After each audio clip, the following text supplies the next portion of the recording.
नमस्कार, आप देख रहे हैं सतर्क पुलिस टाइम। सर्वोच्च न्यायालय के माननीय न्यायमूर्ति अभय ओक ने न्यायालय भवन के उद्घाटन के संबंध में मीरा भाईंदर शहर में लगाए गए अवैध होर्डिंग बैनर पर अपनी नाराजगी व्यक्त की। त्या परवान्याचा क्रमांक दिला नसेल तर तो फलक हा बेकायदेशीर आहे असे मानलं पाहिजे आणि नगरपालिकेचं कर्तव्य आहे की तो ताबडतोब काढून टाकला पाहिजे। माझा आनंद थोडा काळ टिकल्याचं कारण असं आहे त्या कुठल्याही फलकावरती परवानगीचा नंबर लिहिलेला नव्हता, म्हणजे न्यायालयाच्या उद्घाटनाचे बेकायदेशीररित्या फलक लावले गेले असं व्हायला नको करा। म्हणजे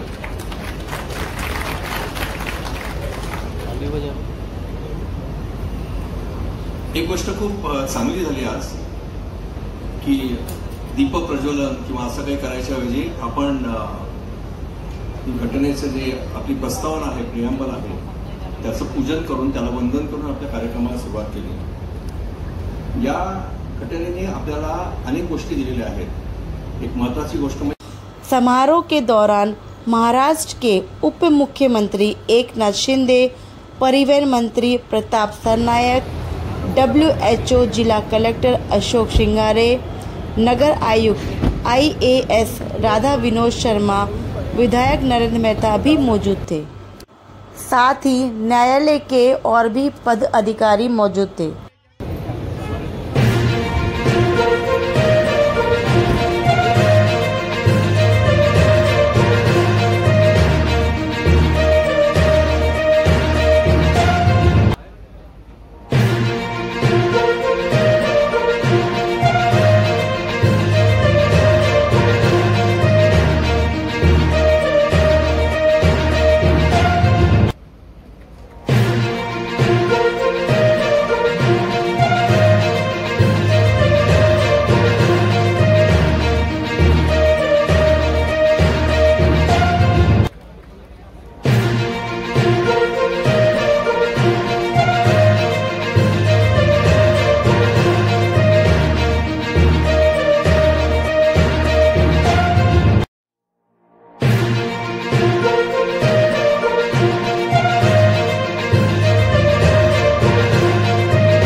मीरा भाईंदर दिवाणी न्यायालयाच्या उद्घाटन सोहळ्याला उपस्थित सर्वोच्च न्यायालयाचे न्यायमूर्ती आणि खऱ्या अर्थाने ठाणेकर असलेले आदरणीय अभय ओक साहेब, त्याचबरोबर आपले मुंबई उच्च न्यायालयाचे मुख्य न्यायाधीश आलोक आराध्य साहेब, त्याचबरोबर न्यायमूर्ती गिरीश कुलकर्णी साहेब, न्यायमूर्ती श्रीमती गौरी गोडसे मॅडम, त्याचबरोबर ठाण्याचे जिल्हा न्यायाधीश SP अग्रवालजी, दिवाणी न्यायाधीश SS जाधव, सुदीप पासगोला बार काउन्सिलचे अध्यक्ष, त्याचबरोबर आमचे गजानन चव्हाण साहेब, फार लोकप्रिय आहेत, आणि DG नाईक, त्याचबरोबर सर्व व्यासपीठावरील सन्माननीय मान्यवर, समोर आमचे सहकारी मंत्री प्रताप सरनाईक जे आहेत, जिल्हाधिकारी आहेत, महापालिका आयुक्त आहेत, पोलीस आयुक्त आहेत, आमदार नरेंद्र मेहता आहेत, गीता जैन आहेत, सर्व मान्यवर आणि मोठ्या संख्येने उपस्थित सर्व आमच्या लाडक्या वकील बहिणी आणि लाडके वकील भाऊ. खरं म्हणजे बहिणींना आज खऱ्या अर्थाने जागतिक महिला दिन आहे, त्याच्या देखील खूप खूप शुभेच्छा देतो आणि त्यांना देखील मनापासून त्यांचं अभिनंदन करतो.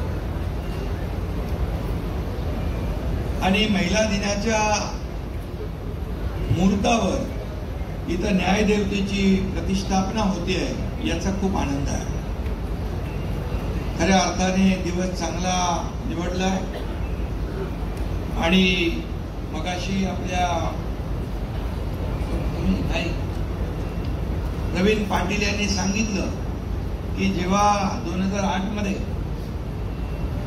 बार काउन्सिल आहे पण कोर्ट नाहीये आणि त्यावेळेस ओक साहेबांच्या बद्दल त्यांनी भाष्य केलं की ओक साहेब सुप्रीम कोर्टामध्ये आपण न्यायाधीश व्हावं. खरं म्हणजे बघा, ठाणेकर जे सांगतात ते होतं.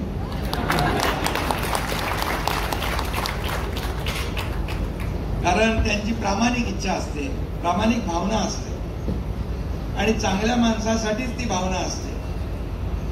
ही फक्त दगडविटांची इमारत नाही तर हे न्याय मंदिर होणार आहे. 4-5 दिवसापूर्वी महाड येथे देखील दिवाणी कनिष्ठ न्यायालयाच्या इमारतीचं भूमिपूजन सर्वोच्च न्यायालयाचे न्यायमूर्ती भूषण गवई साहेबांच्या शुभ हस्ते झाले आणि आता इथं होतंय. आणि आपण वेळ दिला ओक साहेब तर ठाण्याचंही आपण लवकर करून टाकू. ठाण्याची इमारत कंप्लीट आहे आणि आपण अपेक्षा व्यक्त केल्याप्रमाणे सरकारने ते वेळेच्या आत पूर्ण करून टाकलेली आहे. चव्हाण साहेब बरोबर आहे. आणि त्यामुळे तो देखील कार्यक्रम होईल. आज या सोहळ्यासाठी खास करून अभय ओक साहेब उपस्थित आहेत आणि मी मगाशीच म्हटलं ते ठाण्याचे सुपुत्र आहेत, याचा देखील आम्हाला अभिमान आहे आणि आनंदही आहे.